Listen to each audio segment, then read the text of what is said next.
Imagine believing something completely, entirely without question that later turns out to be entirely wrong. Imagine building your entire understanding of the world around this wrong idea. For most of human history, that wasn't unusual. In fact, it was inevitable. If you go back far enough, humans didn't just lack information. They lacked the frameworks needed to interpret it. The world was unpredictable, often dangerous, and filled with things that didn't make immediate sense. So the brain did what it's always been very good at doing. It filled in the gaps. Psychologists often refer to this as pattern recognition, the tendency to find meaning, structure, and cause even when there isn't enough information to fully justify it. It's the same system that helps you recognize faces, understand language, and navigate complex environments. It's also the same system that can convince you that something is true just because it feels like it should be.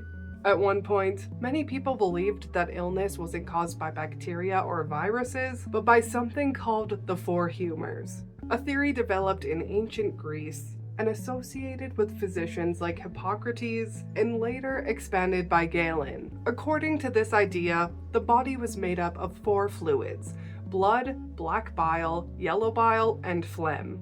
If you got sick, it meant one of those fluids were out of balance. The solution, naturally, was to remove some of them, which is how some practices like bloodletting became wildly accepted medical treatments for centuries. And to be fair, it honestly kind of makes sense. It's just not correct. In medieval Europe, another wildly accepted belief was that the Earth sat perfectly still at the center of the universe, with everything else, planets, stars, the sun, moving around it. This idea, known as the geocentric model, was supported by philosophers like Aristotle and later even formalized by Ptolemy. From a human perspective, it felt obvious. You don't feel the Earth moving. The sky appears to rotate above you, and the sun rises and sets in a predictable pattern. Everything about your experience suggests that you are stationary and that everything else is moving, which raises an uncomfortable point. A lot of beliefs don't feel true because they necessarily are true. They feel true because they match your experience. This idea is closely related to what psychologists call naive realism, the assumption that the world is exactly as you perceive it, that what you see, feel, experience is an accurate representation of reality, which is as useful as assumption. It's not always entirely accurate. There's usually always a curtain. For a long time, humans believed that natural phenomena were caused by unseen forces or intentions. Thunderstorms weren't just weather, they were expressions of anger from the gods. Eclipses weren't predictable astronomical events, they were warnings. Comets weren't objects moving through space, they were signs of something about to go wrong. Which, if you think about it, is a very human way to interpret things. You see something unexpected, something powerful, something you don't fully understand, and your brain asks a very simple question: why? And when there isn't a clear answer, it creates one. This tendency has been studied extensively by psychologists like Daniel Kahneman, who described how the brain prefers quick, intuitive explanations over slow, uncertain ones. It's part of what he called System 1 thinking: fast, automatic, and often built off of incomplete information, which is incredibly efficient, but it also makes sense why humans are so good at believing things in theory, even when they aren't true.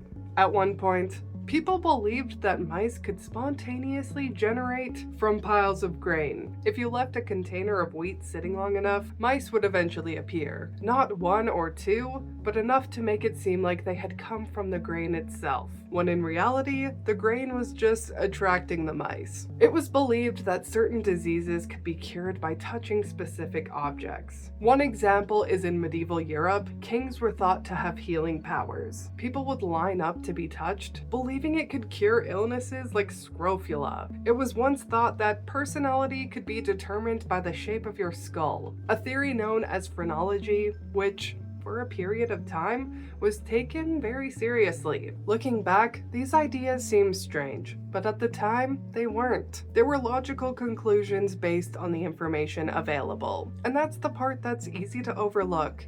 It's not that people in the past were irrational, it's that they were basing information off incomplete models of reality.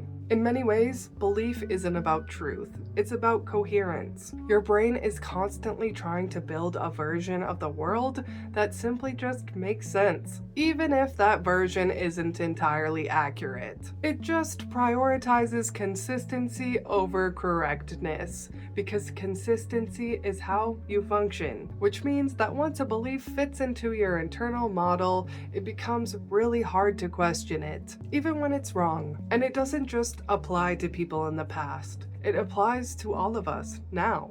Because here's the uncomfortable part. Every strange belief that humans used to hold in the past felt every bit as logical as your beliefs do now. What are we currently believing that will seem completely strange in the future? And that's the pattern. Humans don't just believe things because they're true. They believe things because they're convincing, because they explain something, because they reduce uncertainty, because they give structure to something that would otherwise feel chaotic or scary. So when you look back on what humans used to believe, it's easy to create distance. It's easy to think, how could they possibly have thought that? But a more interesting question might be, what makes you so sure you're not doing the exact same thing right now? Because the line between understanding and assumption is thinner than it seems, and the difference between something feeling true and actually being true isn't always obvious. Anyway, if you've made it this far, you've probably questioned some things, agreed with others, or maybe even disagreed with some. But that's kind of the point. Liked what your weird brain just learned, hit subscribe. If not, that's okay. I'll get you in 1,000 years when your beliefs change.